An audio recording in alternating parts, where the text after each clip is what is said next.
Good Manners and Right Conduct, Grade 1. Quarter 2, Week 8. Ang paksa ng ating aralin sa araw na ito ay Mga mabuting gawi ng pamilyang Pilipino. Day 1 hanggang Day 2, Matatag Curriculum. Hello kids, it's me, Teacher Frel. Don't forget to subscribe, like, and share, and hit the notification bell for the latest video. You can also follow my Facebook page, Teacher Frel TV. Sa araw na ito ay pag-aaralan natin sa asignaturang GMRC ang mga mabuting gawi ng pamilyang Pilipino. Day 1. Mga layunin. Nailalarawan ang mga mabuting gawi ng pamilyang Pilipino. At naiisa-isa na ang mabuting gawi ng pamilyang Pilipino ay nakatutulong sa kaayusan ng pamilya. Masdan ang larawan sa ibaba. Ano ang ginagawa ng pamilya sa larawan? Ipinapakita sa larawang ito ang pagpunta ng pamilya sa simbahan. Sa inyong pamilya, ginagawa din ba ninyo ang pagsisimba? Ikwento. Sa araw na ito, inaasahang mailalarawan ang mga mabuting gawi ng pamilyang Pilipino. Inaasahan din na maiisa-isa ang mga mabuting gawi ng pamilyang Pilipino ay nakatutulong sa kaayusan ng pamilya. Basahin natin ang mga mabuting gawi ng pamilyang Pilipino. Gaya ng, una, ang pagdarasal bago kumain ng pamilya. Pangalawa, ang pagmamano sa nakakatanda. Pangatlo, ang pagsasabi ng salamat po. Pang-apat, ang pagsimba o samba tuwing linggo. Pang-lima, ang pagtulong sa mga miyembro ng pamilya sa paglilinis ng tahanan. Pang-anim, ang pagkain ng sabay-sabay ng pamilya. Pang-pito, ang pagtanggap ng tao sa puso sa bisita.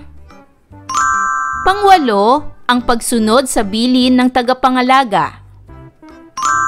Pang-siyam, ang pagsasabi ng paumanhin po kung may nagawang hindi tama.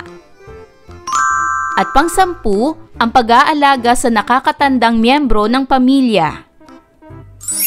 Bakit ninyo ginagawa ang mga nasa larawan? Bakit dapat isagawa ang mabuting gawi ng inyong pamilya? Ang mga mabuting gawi ng pamilyang Pilipino ay nakatutulong sa kaayusan ng ating pamilya. Ngayon ay sagutin ang mga sumusunod na tanong. Paano dapat sumagot ang batang Pilipino? Ang batang Pilipino ay dapat sumagot ng magalang, gumagamit ng mga salitang tulad ng po at opo. Ano ang dapat na gawin ng batang Pilipino bago kumain? Dapat ay manalangin muna bago kumain bilang pasasalamat sa pagkain.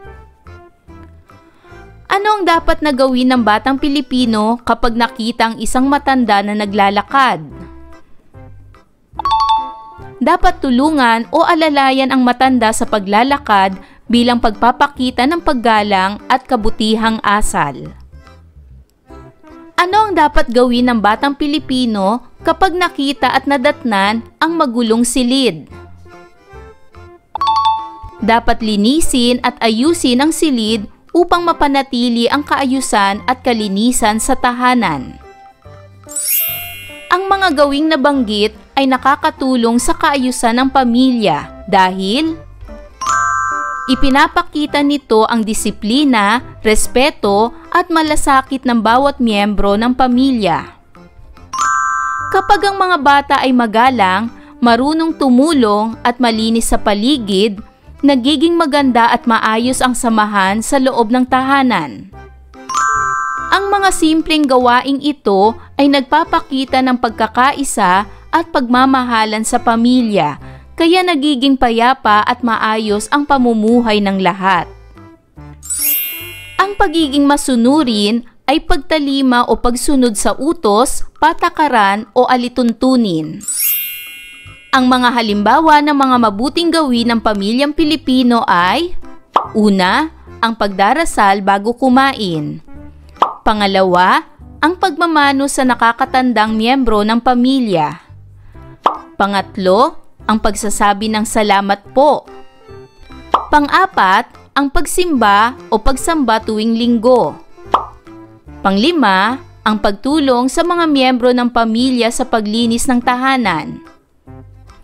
Pang-anim, ang pagkain ng sabay-sabay ng pamilya. Pampito, ang pagtanggap ng taos sa puso sa bisita. Pangwalo, ang pagdarasal kasama ang pamilya. Pangsyam, ang pagsunod sa bilin ng tagapangalaga. At pangsampu, pag-aalaga sa nakakatandang miyembro ng pamilya.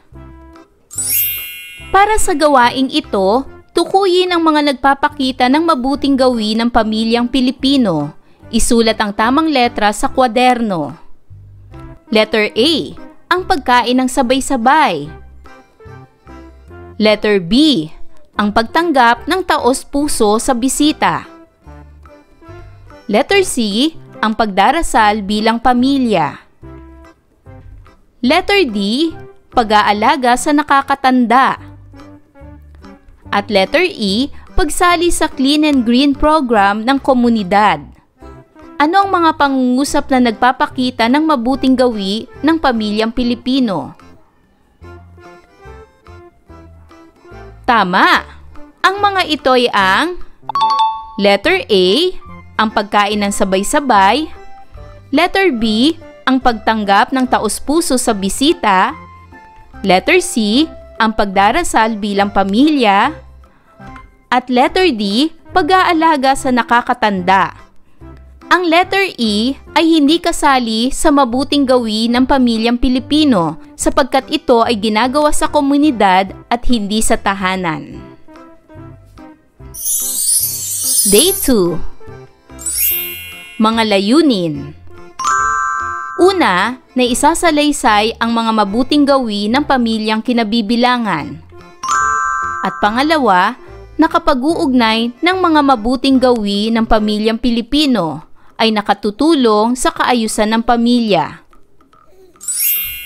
Ano ang ginagawa ng pamilya ayon sa nakalahad na larawan? Ayon sa larawan, ang pamilyang ito ay namamasyal. Sa araw na ito, inaasahang maisasalaysay ang mga mabuting gawi ng pamilyang kinabibilangan. Inaasahan din na makapag-uugnay ng mga mabuting gawi ng pamilyang Pilipino ay nakatutulong sa kaayusan ng pamilya. Tingnan ang larawan. Ito ay isang pamilya. Sila ay sina tatay, nanay, kuya, ate at bunso. Ang buong pamilya ay may madalas na ginagawa. Tuwing araw ng Sabado, masayang namamasyal ang buong pamilya. Sila ay madalas mag-picnic sa isang parke. Doon ay naglalaro ang magkakapatid ng takbuhan at taguan. Tuwing araw naman ng Linggo ay sama-sama silang nagsisimba upang makapakinig ng salita ng Diyos. Ang mga bata naman ay nag-aaral sa Sunday School. Pagkatapos ng pananambahan, sila ay kumakain na lamang sa restaurant upang doon mananghalian. Ang pagiging masunurin rin ng kanilang mga anak ay nagpapakita rin ng pagrespeto sa kanila. Nagiging maayos at mapayapa ang samahan sa pamilya. Magkwento rin kayo tungkol sa mga gawi ng inyong pamilya. Basahin natin ang mga mabuting gawi ng pamilyang Pilipino. Una, ang pagdarasal bago kumain ng pamilya. Pangalawa, ang pagmamano sa nakakatanda. Pangatlo, ang pagsasabi ng salamat po. Pang-apat, ang pagsimba o pagsamba tuwing linggo. Pang-lima, ang pagtulong sa mga miyembro ng pamilya sa paglilinis ng tahanan. Pang-anim, ang pagkain ng sabay-sabay ng pamilya. Pang-pito, ang pagtanggap ng taos sa puso sa bisita. Pang-walo, ang pagsunod sa bilin ng tagapangalaga. Pang-siyam, ang pagsasabi ng paumanhin po kung may nagawang hindi tama. At pang-sampu, ang pag-aalaga sa nakakatandang miyembro ng pamilya. Ngayon naman, para sa pangkatang gawain, una, humanap ng kapareha na kaklase. Pangalawa, ipapakilala ninyo ang mga miyembro ng inyong pamilya. Pangatlo, isalaysay ang mga mabuting gawin ng inyong pamilya. Handa na ba kayo? Ano ang naidudulot ng mga nabanggit mong mga gawin ng inyong pamilya? Ibahagi ang sagot sa kapareha. Bakit dapat gawin ang mabubuting gawin ng pamilya? Para naman sa karagdagang gawain, una, lahat ay tumayo at humanap ng ibang kapareha na kaklase. Pangalawa, sabihin mo sa iyong kapareha kung ano ang mabuting gawin ng pamilyang Pilipino ang ginagawa mo. At pangatlo, sabihin din kung bakit mo ito ginagawa. Ang mabuting gawin na ginagawa ninyo ay nakatutulong sa kaayusan ng inyong pamilya. Para sa gawaing ito, punan ang mga patlang upang mabuo ang mga pangungusap. Ako ay si... Isulat ninyo ang inyong pangalan. Halimbawa, ako ay si Ana. Ako ay miyembro ng pamilyang... Isulat naman ninyo ang inyong family name o apelyido. Halimbawa, ako ay miyembro ng pamilyang Santos. Ang mabuting gawin ng pamilya namin ay... Isulat nyo naman ang isa sa mabuting gawin ng inyong pamilya. Halimbawa, ang mabuting gawin ng pamilya namin ay ang pagdarasal bago kumain. Ang ginagawa ng bawat miyembro ng aking pamilya ay nakakatulong sa kaayusan ng aming pamilya. Ano ang naramdaman o damdamin mo habang ginagawa ang ating gawain? Ano-ano ang natutuhan mo sa ating gawain?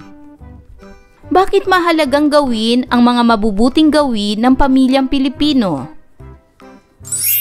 Ang pagiging masunurin ay pagtalima o pagsunod sa utos, patakaran o alituntunin.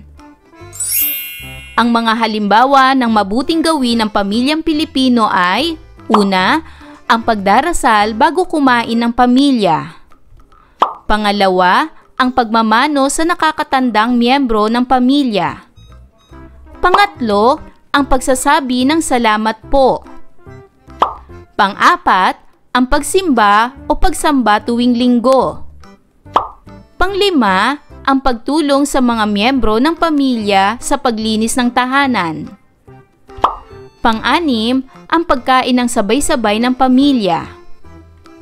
Pang-pito, ang pagtanggap ng taos sa puso sa bisita. Pang-walo, ang pagdarasal kasama ang pamilya. Pang-siyam, ang pagsunod sa bilin ng tagapangalaga.